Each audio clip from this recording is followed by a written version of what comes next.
You are listening to OBP. Hey everybody, this is Stephen Pohl of the Ohio Business Podcast. I'm joined with our guests Mike Walters and Krissy Bruewer of the 180 Business Group. You are listening to the Ohio Business Podcast, where we sit down and chat with today and tomorrow's business leaders of Ohio. First off, thanks for coming on, guys. Yeah, certainly. Thanks for having us. I guess Krissy's moving right now, but you there, Krissy? You're kind of on mute. Yeah, I'm sorry. Thanks for coming on, Krissy. Yeah, appreciate you inviting me. If you guys want to give a quick backstory on the 180 Business Group and how you guys came together. Okay. Mike, did you want to start? Yeah, so the 180 Business Group is a company that helps people start and run businesses of their own on top of their full-time position. And then how did you two meet? So we met through a mutual friend, us and her and her husband, James. Okay, nice. So how do you guys target people that are looking to find that additional source of income? Yeah, so that's the big thing is so I went to UC, graduated there, got out, started working for a great company, and it was pretty quick into my career that I realized, man, I like this, I'm appreciative, but I don't know if I want to do this the rest of my life, if it will get me to my ultimate goal, right?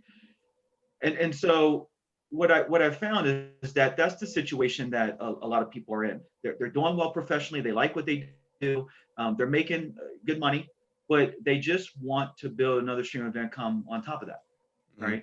And so when people are in that situation, when I was in that situation, and you know, you do this business podcast, and I've listened to a few of your podcasts, and it's hard to kind of determine, you know, what do I do? I have to have a product or service that I bring to the marketplace that has value to the marketplace.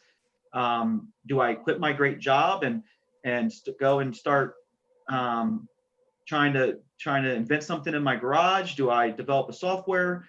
Do I build a restaurant, a coffee shop? You know, what do I do? And if you can figure that out, fantastic. But most people, myself included, like, man, I know what I want.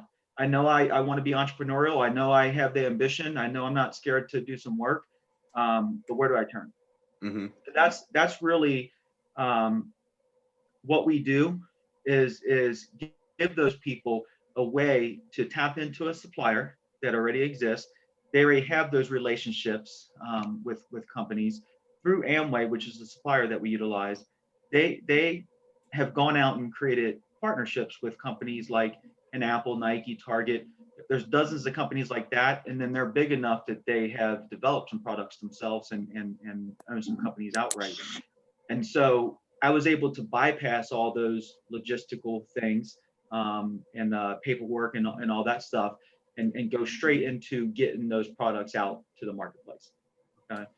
And so how, you know, how we find people, how we partner with people is as you know, as we're living our life, and you know, you just talk with people and everything, and they say, what do you do? And we tell them, and some people are kind of like, yeah, you know, I've been thinking about that, and you know, some people haven't been. And Krissy has her own Amway site. What do you sell on that, Krissy? A little bit of everything. We're basically like a smaller version of Amazon. We have access to health and wellness, skincare, energy products, and home care and cleaning products. And then we also have partner stores. I know some of them are being renegotiated, but we've had Target in the past, and we have Disney and like Bass Pro Shops. So we partner with some big name companies. You get the whole conglomerate into one website, huh? That's pretty. Yeah. Wow. So what is it kind of? Do you kind of match up the person that is looking to start a side income with what they're looking for with these suppliers? Yes, we do. Okay. And what's that process kind of look like? Do you just do an interview with them and then give them some options, or what's that kind of look like initially? Yeah. At first, I might connect with them on LinkedIn, or it might be a friend or family, or I might connect with them out in the marketplace. Mm-hmm. And then, yes, I do an interview with them, see if they're open-minded to doing something entrepreneurial. And if they're not entrepreneurial, maybe I might ask them to be a customer. Mm-hmm. Mm-hmm. But and then we've had in-person info sessions, but now with COVID, they're all virtual now. Mm-hmm. How has kind of COVID impacted your guys' business? This made things more virtual. I know more people are more open to retail, so Mm-hmm. we may be able to sell more products to people and fill more needs. Mm-hmm. People are more people looking to kind of find that additional income, would you say? Yes, I would agree. Yeah, that's definitely the biggest problem facing our economy right now is people in the job search, So from that entrepreneurial sense, do you see these people kind of doing Facebook ads, or how are they kind of marketing their own store? They use the products themselves and they tell other people about them, much the same way as if you watched a movie and you told someone about the movie.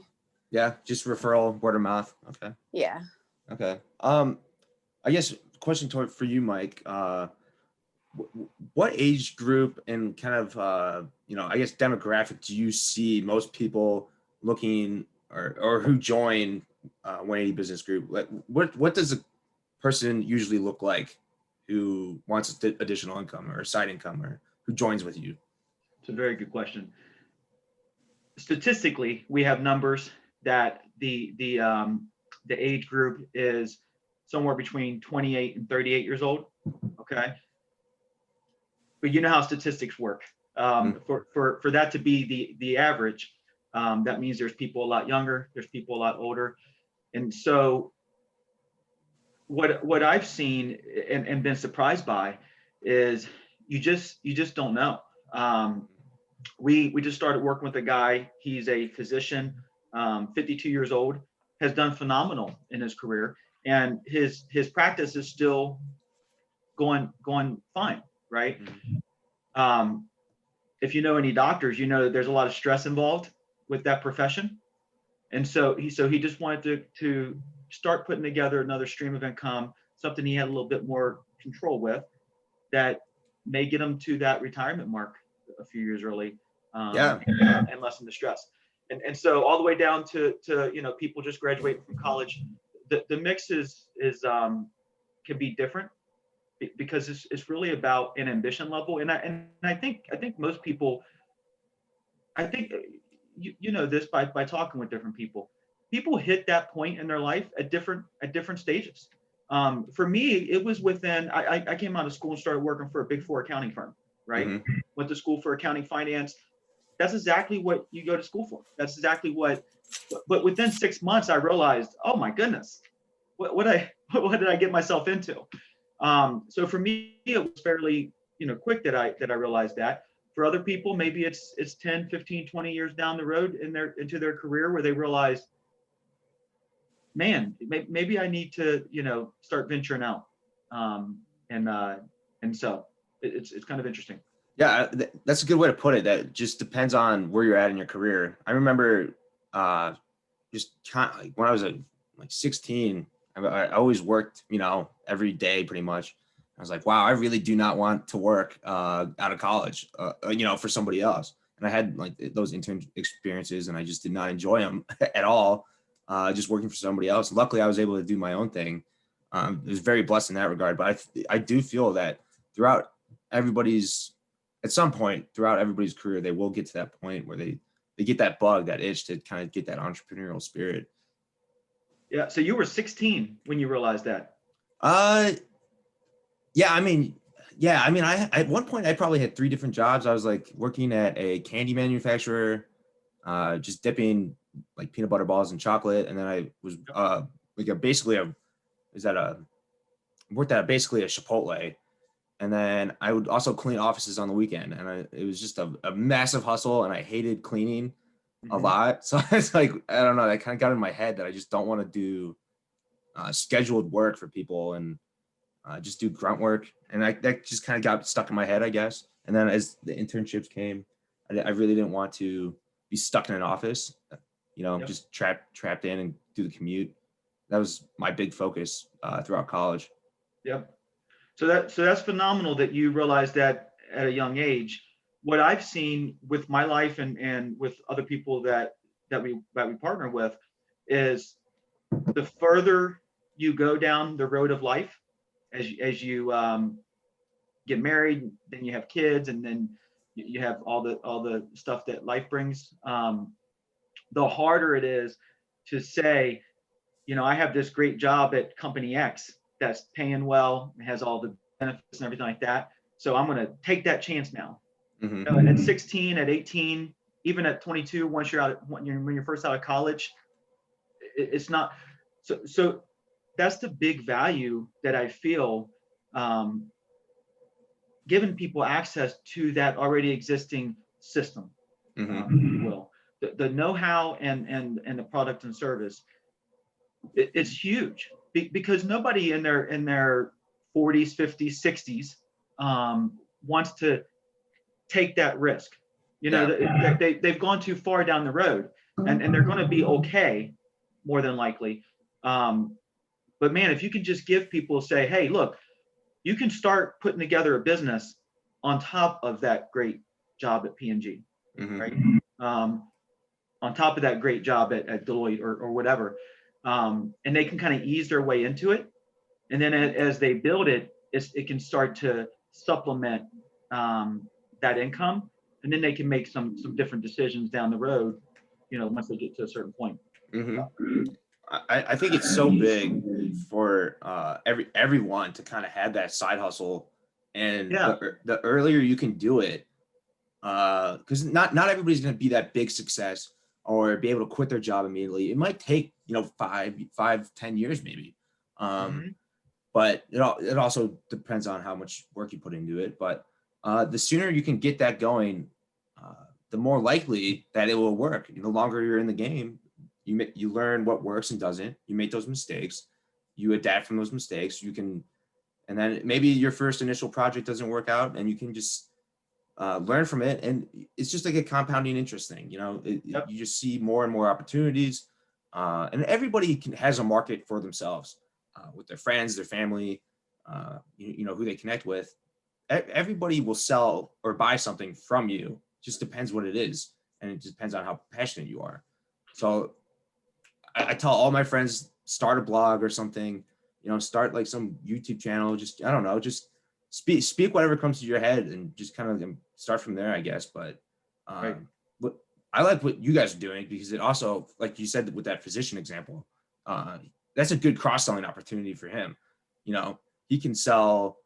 That's a great way for him to sell different type of, products that people would, need for their health. And they already trust him because it's his doctor. Yep. So it's just a great cross-selling opportunity. And Yep. that's key for a lot of just people in work too. I mean, like if you're an accountant, and then if you have some type of cross-selling opportunity with, I don't know what you would sell from a retail perspective, but if you can, it's a good cross-selling opportunity, and you guys kind of offer that. That's great.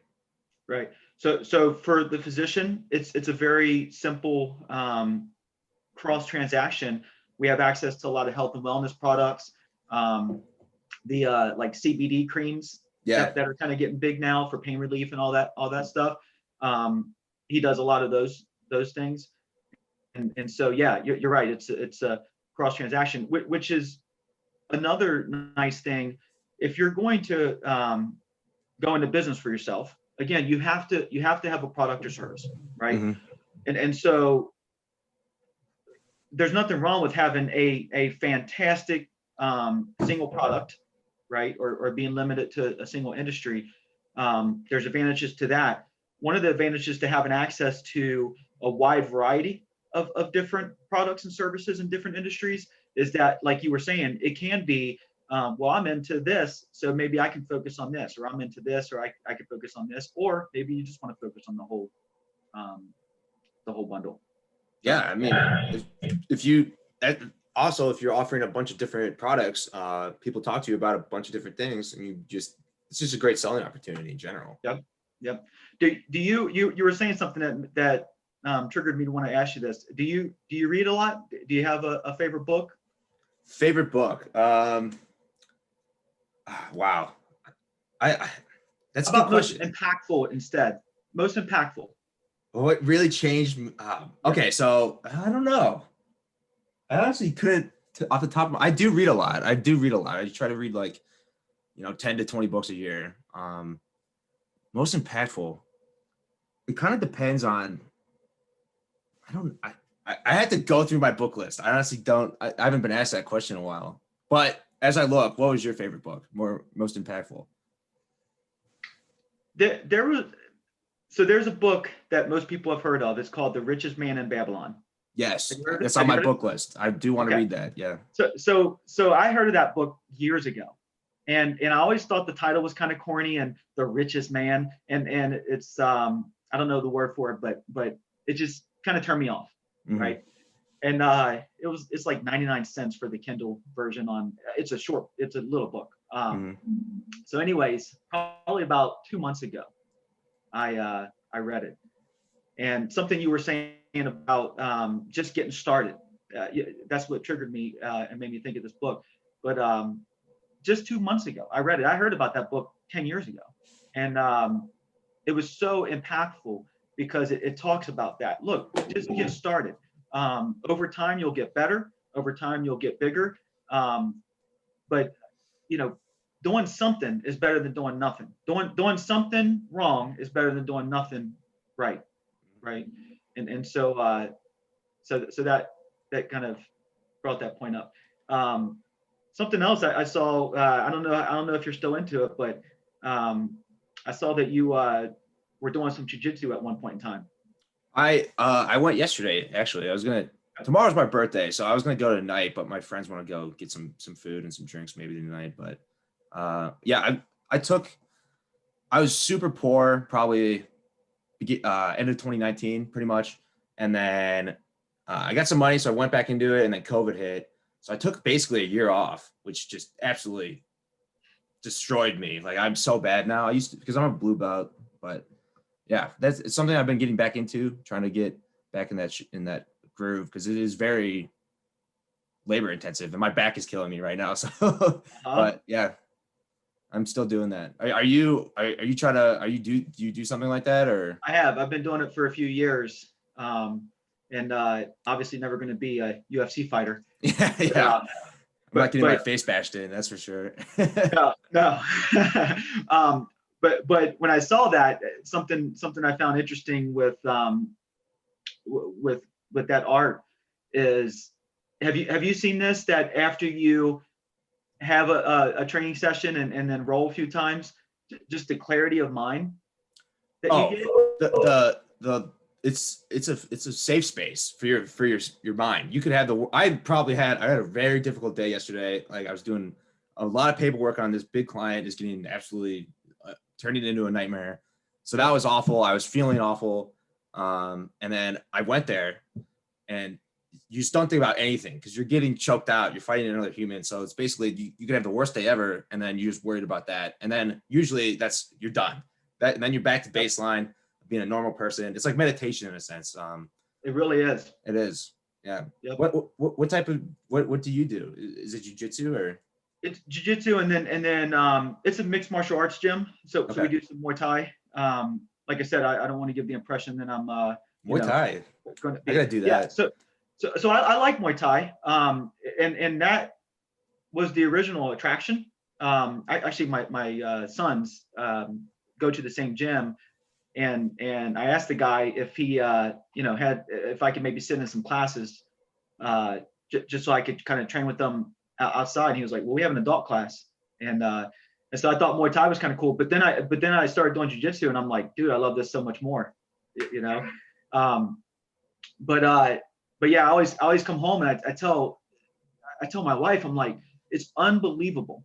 The clarity of mind after, because as you know, I mean, I played basketball growing up, and you could play basketball for 2 hours and get twice as much benefit by just rolling 3 5-minute rounds. Yeah, two times and you're bad, like you're a total piece because you can literally not focus on anything else, and you're exerting so much energy where you have to basically, I don't know, you run your body dry, and especially if you put all of it into it, you are definitely going to.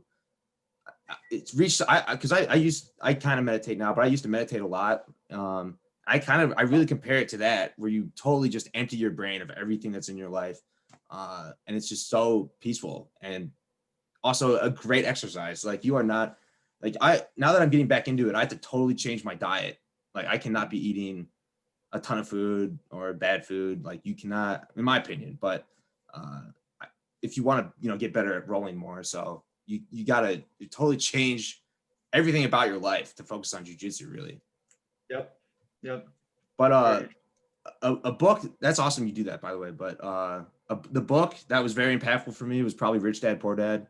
There you go. I read that like when I was 18, and that really put me on a good course, especially with real estate. I have a rental property now, so that kind of got me towards that and becoming a financial advisor really.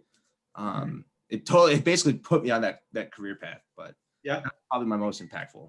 What kind of rental property do you have? Single family or yeah, single family. I own it with my sister. But yeah, that's pretty phenomenal. Recent. Was it just recent? How long ago? So we bought it about a year ago, and then how the mortgage was set up, we had to live in it for a year, and I'm not actually on the mortgage because I don't have the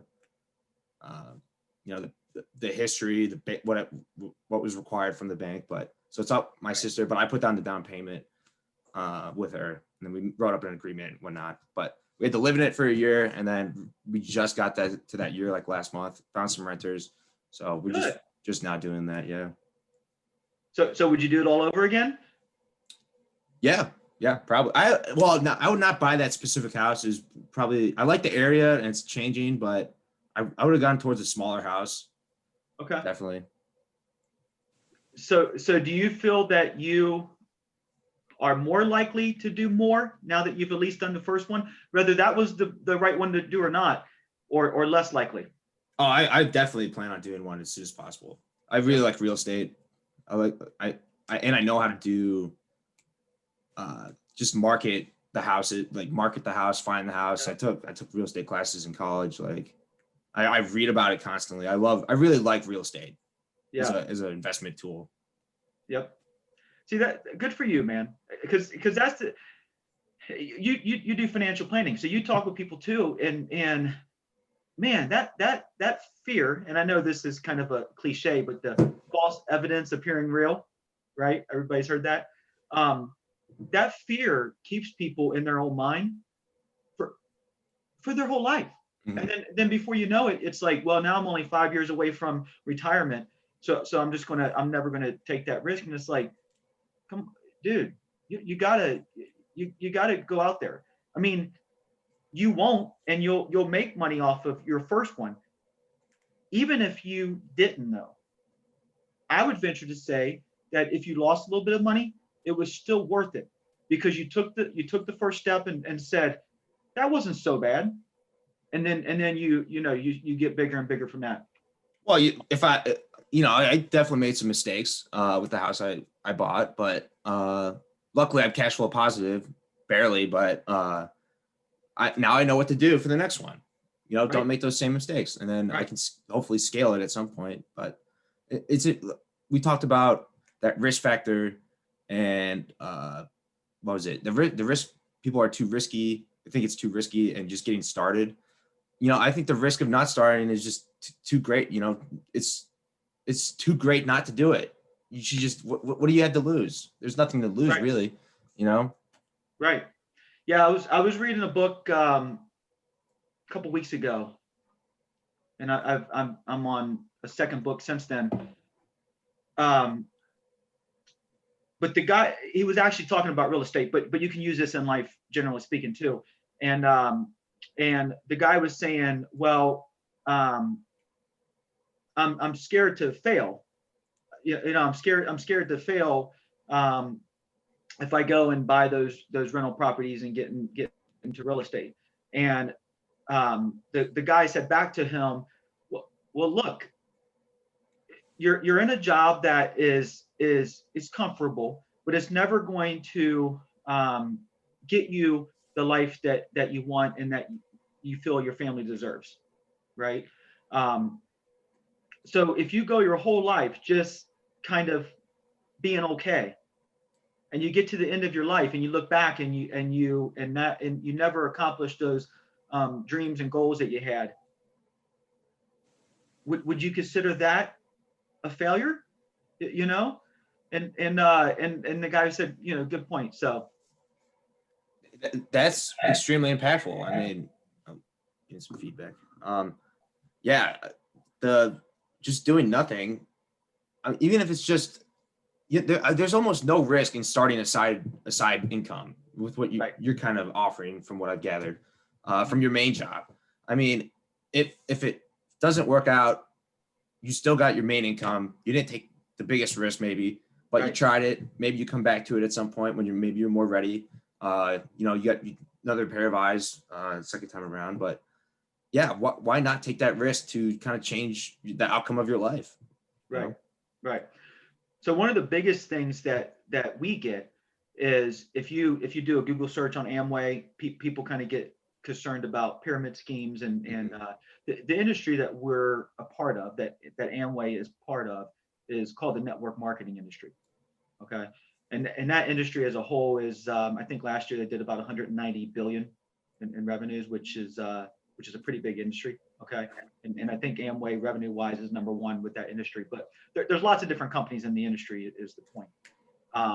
And what I tell people is, like, look, do a Google search on illegal pyramid schemes. And what you'll find is the profits from an illegal pyramid scheme are made from recruiting people. Mm-hmm. Right. And we don't make money from recruiting people. We make money by getting the products and services that we're partnered with out to the marketplace. Okay.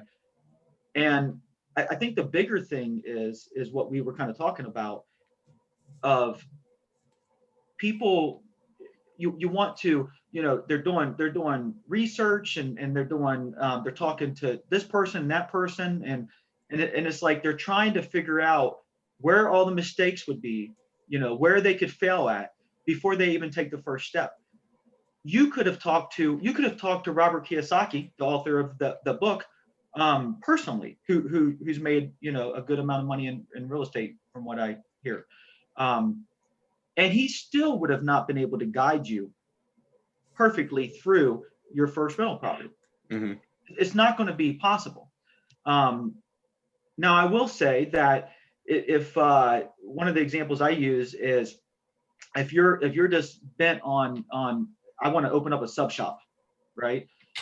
You could go out and try to create the relationships with the meat person and the bread person and the construction company to build your shop and all that stuff. And then once you have all that stuff in place, you could then figure out, how do I make a good sub that, the bulk of the people like? What time do I open? What time do I close? What time do I start baking the bread? You can figure all that stuff out, right? Or you could, and there's going to be a steep learning curve on that. Or you could partner with like a Firehouse Subs, for example, mm-hmm. and gain access to their relationships, and gain access to their know-how. They already know how to make a pretty good sub, specifically the Italian one. Yeah, it's a good one. Isn't that good one? But you can gain access to that. The change off is that you're going to share in the profits with Firehouse Subs, with that corporation, for those relationships and for the know-how.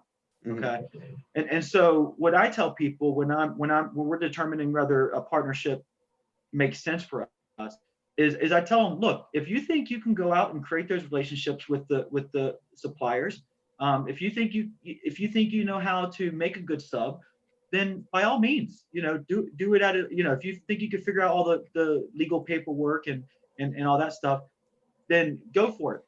If in addition to that, you feel like you could do that on top of your full-time work, which most of the people that we work with are already considerably successful, So they're working a fair amount of hours already. So if you think you can do it on top of all that stuff, or you're willing to kind of give up that full-time career to open that sub shop, then I think that may be the better route for you.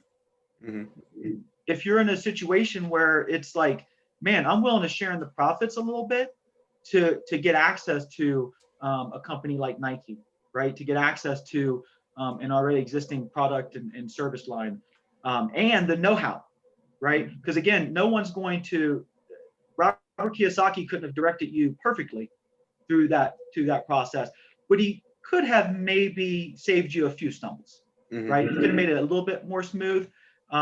If someone thinks that that's a better approach, then maybe that's where we come in. And I think that's where the bulk of the people, well, I know it's where the bulk of the people that we work with comes from, but I think that's where the bulk of people are, generally speaking.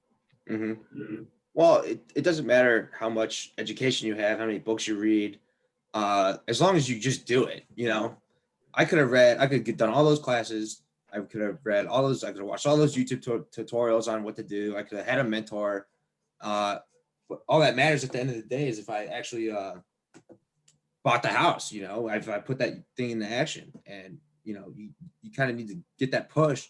I didn't have a mentor per se, but or I didn't partner with anybody, but people do need that help if they're not willing to put in massive amount of hours. So Right. that's a great service that you guys are offering. Yeah. I didn't know 3-person meetings had 40-minute time frame. So we got about 6 minutes. So I got a couple wrap up questions. What are some successes and failures you have seen since you kind of took that leap out of your accounting job? Yeah.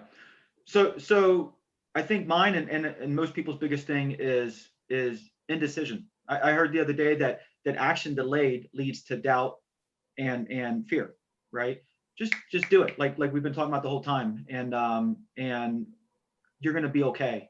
You're gonna make some mistakes, you're gonna make some wins, but overall you're gonna be okay. Krissy, do you have any successes or failures since you kind of started with 180 Business Group? Maybe in the beginning, like I might not have been as coachable, or let some distractions get in the way. So I didn't focus on the business as much as I could have. But right now I'm really teamed up with Mike, help me do some phone calls. We each bring different skill sets to the table. Nice. Where do you kind of see, I guess, your industry going towards in the future? Because there is an industry there. Yeah, there is for sure. We're getting to a world where there's less and less jobs. Yeah. And so people are going to have to figure out how to build a business, create revenues for themselves, and bring value to the marketplace. And I think we're positioned right for that. Last question. Either of you can take this, or both of you can answer. Any advice to entrepreneurs out there? Yeah, my biggest advice is, I think most entrepreneurs never get started. Don't listen to the critics. Don't listen to the people who may not know. You have to take advice from people that have been there, know what they're doing, and then also take advice from internally.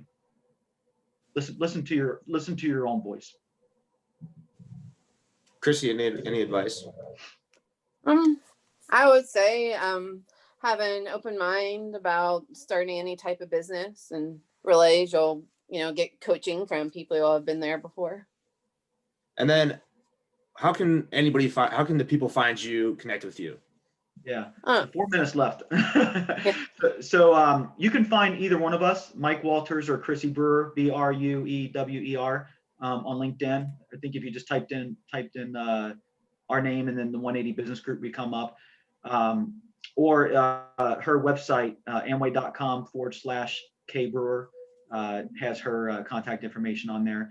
And so, if someone's in a position in their life where they're doing well, but they want to kind of venture out, build another stream of income, and this may, just sounds like it may be lining up, then yeah, give us a shout and we'll see if things make sense to move forward. What I want to tell you, Stephen, is hey, I appreciate you providing this platform.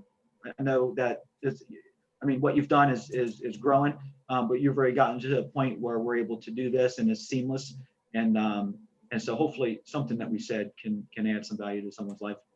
Well, you guys are my 50th guest, 50th episode, I guess, and my 50th and 51st guest. So I've started this in February, and it's pretty cool to be able to have a platform where I can get on and talk with business owners from in any industry. So thanks for coming on. That was a lot of great content and a lot of good inspirational, entrepreneurial inspiration. So thanks again for coming on. Great talking with you guys. Thanks, Stephen. Have a great day. Yep. Okay. I want to introduce you guys to the Ohio Business Podcast first sponsor, Nextdoor. Want to earn extra cash with your extra space? There's an app for that, to Nextdoor, the marketplace for your storage space. Nextdoor is currently taking on new hosts like me. Simply visit their site, nextdoor.com, nxtstor.com, to get the app. Just think what an extra $200 a month can mean to you by simply storing your friends' boxes and mattresses. Once again, check out nextdoor.com. Thanks. The Ohio Business Podcast is sponsored by Jansen Media. Jansen Media is a website design and digital marketing agency. They develop custom strategies and solutions around client goals and business objectives. From day one, they have been focused on results, building websites that deliver more online traffic, more conversions, better user experience, easy navigation, and web functionality. You can find Jansen Media on their website at jansenmedia.com. That's spelled JANSCEN media.com. That's jansenmedia.com. Thanks.